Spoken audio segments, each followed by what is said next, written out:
and then share screen, go here. So welcome everyone for learning a little bit more about the NNLM Region 1 project proposals that we have scheduled for awards starting on June 1st, 2024 through April 30th, 2025. If you're unable to join this session, it will be recorded, so you can watch that a little bit later. So we have a brief presentation of some content that may be of interest and of relevance for you. The first thing I want to cover is to get to know the NNLM Region 1 office. So the part of the network of the National Library of Medicine is that we are basically funded by the National Library of Medicine, who basically reports to the National Institutes of Health.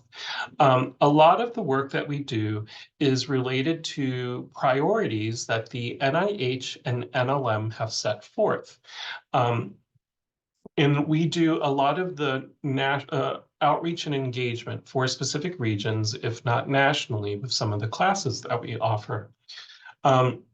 So as you're thinking about writing your project proposal, do think about the mission of the NNLM and take a moment to review the initiatives that we have currently as well, and see if you can align the work that you're interested in pursuing with that of the mission and the initiatives of the NNLM.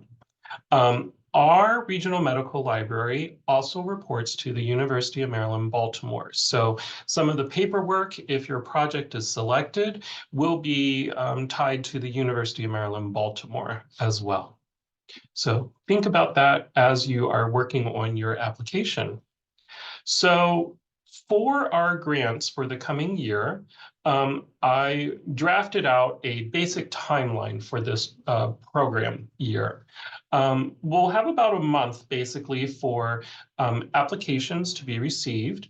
We'll have about approximately a week, like April 9th through the 12th, where the staff will review all of the applications for completeness and eligibility.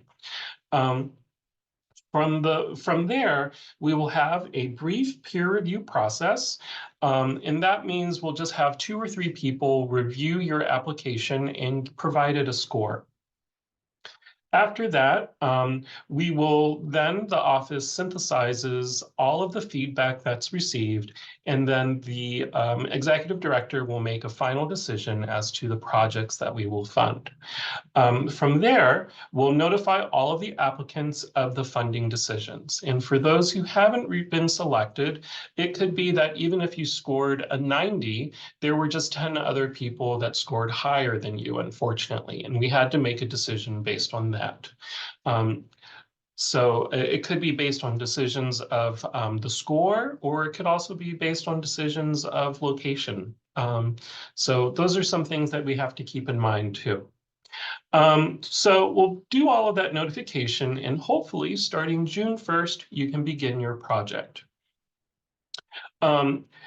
We expect all of our projects to be completed by April 30th of 2025.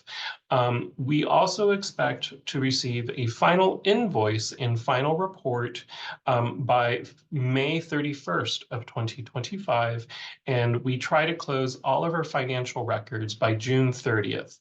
So try and work that through in your timeline as you are planning out your particular project. So the grant that we have available is an Express Outreach and Education Project Award. We will plan to attend or award a minimum of 10 projects up to about $5,000. Now, if someone asks for $2,000 and another person asks for $3,000, we might do that as well. So, but the cutoff amount would be up to $5,000. All projects are cost reimbursable to an institution. It does not go to, it's not awarded to a particular individual.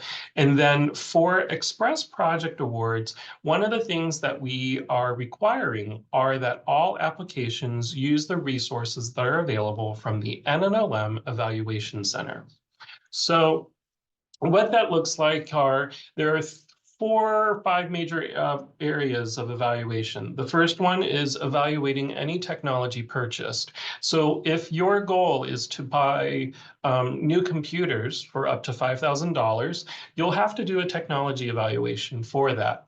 We also have professional development. So if you are selecting keynote speakers for a conference that you are organizing, you can do that, but we would also expect you to fill out a professional development award report. If you want to exhibit at a health fair or any professional conference, we would expect you to fill out an exhibitor report.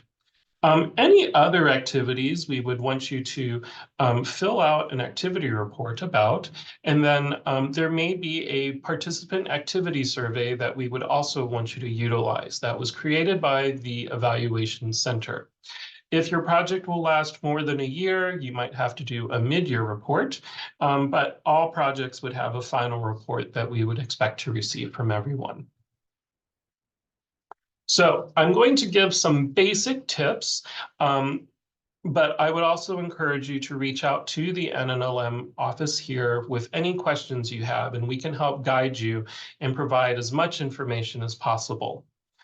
So the first tip that I want you to think about is to find the best grant for your project. I know that the NNLM awards are very specific as we are related to health information outreach and engagement and training. So if your project is related to something else, we encourage you to look at the multitude of different options out there from the government, from nonprofits, from foundations, and within your own institution if possible. There may be some state grants that you can apply for too. So do look around and find the best project or the best organization that you should apply for a particular grant. I also encourage you, again, to reach out to the funding agent prior to applying or submitting your proposal, just to talk about the project idea that you have in mind to make sure that it would be an applicable project based on the award category. The next tip I want to share is if you are working at a college or university, please talk to your grants office. It may be referred to as the Office of Sponsored Programs, Sponsored Programs Administration, one of those groups, but it may just basically be the office that handles all of the grants at your organization. So there are certain questions you need to run by them, like are there specific systems that you need to utilize to process your grant application internally before it gets submitted to the funding agent?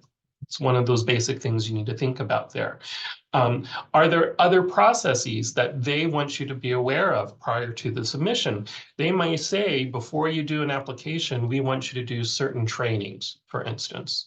And then what is their deadline that they have prior to meeting the funding agent's deadline? So they may say, we want to review your grant application before you submit it to make sure that it's accurate based on the institutional requirements. They don't care about the research plan itself, but the institutional requirements they want to review.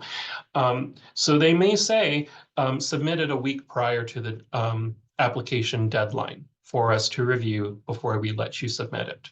Just one of those basic things to think about. The next thing that I think is really important to help you and your organization is to deconstruct the request for applications document. It is a robust document that details a lot of information. And if you haven't deconstructed a grant description, there are several resources that are available online that you can take advantage of. The next tip that I want to go over is about writing your proposal. One of the things that I think is important, and others can disagree with me, is that you should think about how will proposals be evaluated? And if you know the questions that peer reviewers have to use in evaluating your proposal, you should write to that so that they can go through and say, yes, they did respond to this appropriately. Generally, it's not important or necessary to include hyperlinks because all peer reviewers will not click on a link when they are doing peer review. So if you can try and describe what it is you're trying to do as succinctly as possible, then that should be sufficient when you are submitting your application. If you are citing references, stick to one particular format so that there is some congruency in your application. When you talk about personnel, talk specifically about how they will contribute to the project, and if necessary, include their CV or their resume. And then lastly, if you are working with someone, say like you want to teach a class out in the community, for instance, a letter of support from that community-based organization saying, yes, we'll let them teach this class in our space um, through the duration of the project. That is one thing that you should include. A letter of support saying, maybe from a dean, for instance, saying we will give them the appropriate amount of time to take off in order to focus on this particular project from their regular duties. That may be another thing to think about. The other tip that I want to think about is, did you budget appropriately for your application? So can you do the project with the amount that you are requesting? And will it benefit the people that you hope it will benefit for? Um, is there a requirement for indirect costs from your institution? So you may say that to do this project, I need about $3,000. Double check with your institution to see, will they give you a waiver since it's such a small amount, or do they require you to include facilities and administration costs? So that's something additional that you'll have to think about there. Do you need to get a price quote for technology? That may be something to think about there. And then if you are using staff, do you have to include fringe benefits? You know, these are questions that you can get answered when you're working with your grants office. And sometimes, if it's a small dollar amount, you may be able to get a waiver from your provost or dean or the president of the university. So that's something that you'll have to investigate if you are at a college or a university. And then the final tip I want to share is that you should not have to recreate the wheel. You should utilize the resources that are already available to you. So that includes a number of the training resources. Since we are a government-funded agency, we have a lot of training materials that you can download and adapt and use for your user groups yourself. There are a number of different resources that are available that you can download and print, or you can request if we have them available for us to send them to you. And then you can adapt any of the handouts that we have created as well. So definitely take advantage of that because that can save you hours of work in creating something that would be beneficial for your organization and your community members. And then lastly, the one thing that I would strongly recommend is that if you have any questions following this brief presentation, to reach out to us. Our email is right there. And then once we receive the email, it will get forwarded to an appropriate person in our department who will reach out to you and schedule maybe a one-on-one with you for a consultation, or we will be happy to just respond to your question if it's something short and simple in your email. So thank you, and please let me know if you have any questions later. So let me stop recording.